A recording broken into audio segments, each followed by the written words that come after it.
So we have left the oven to decrease the temperature a bit. It has been in the oven for around 1 hour and a quarter.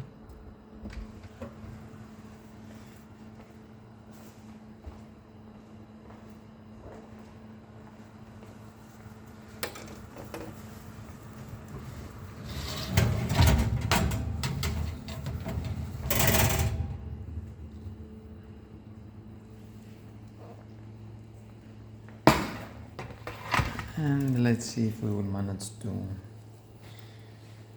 take it out, this one. It's not so humid as the other. Yep, that was easy. This is as easy as usual. The other one was stuck.